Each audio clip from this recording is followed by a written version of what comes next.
forward, Mr. Trump has been attacking. Told you it was going to get and his Mexican heritage. You've disavowed these comments, but do you have any regrets about your endorsement? I disavow these comments. I regret those comments that he made. I don't think claiming a person can't do their job because of their race is sort of like the textbook definition of a racist comment. I think that should be absolutely disavowed. It's absolutely unacceptable. But do I believe that Hillary Clinton is the answer? No, I do not.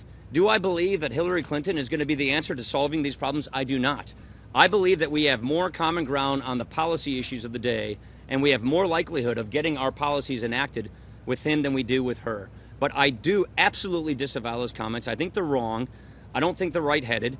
And the thinking behind it is something I don't even personally relate to.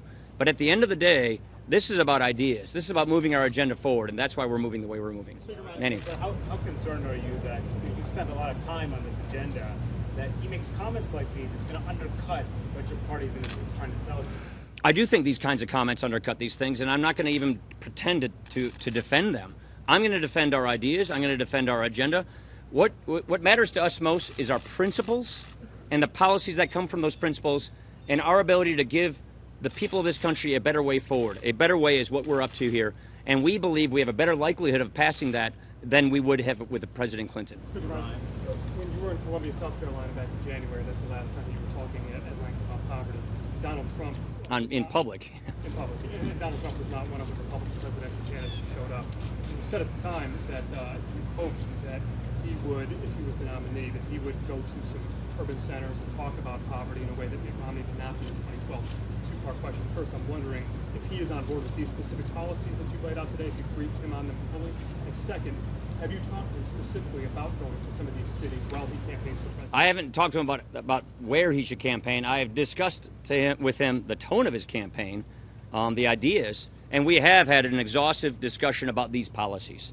Not just our teams, but ourselves personally. We've talked about welfare to work. We've talked about this agenda and the policies contained in this agenda, and that is why I believe that we are far better off advancing these policies, getting them in law with his candidacy than we clearly are with the Hillary Clinton candidacy. What do you make of Donald Trump doubling down on those remarks about the judge and essentially saying that they go out there and fight it? I just fundamentally disagree with that. I think it's wrong. The way I look at this is, if you say something that's wrong, I think the mature and responsible thing is to acknowledge it was wrong. Does his campaign need help? Does he need better people around him? I'm not going to comment on that. We got enough work to do here in the House to comment about people running their campaigns. One. You just said that Mr. Trump's comments were the textbook definition of racism. So how can you continue to support the candidate? I don't know what's in his heart, but I think that comment itself is defined that way. So I'm not going to defend these kinds of comments because they're indefensible. I'm going to defend our ideas. I'm going to defend our majority. And I think our likelihood of getting these ideas into law are far more likely if we are unified as a party. And so I see it as my job as Speaker of the House to help keep our party unified. I think if we go into the fall as a divided party, we are doomed to lose. And that is why I'm going to be focusing on these ideas, these solutions, and not attempt to try and defend the indefensible.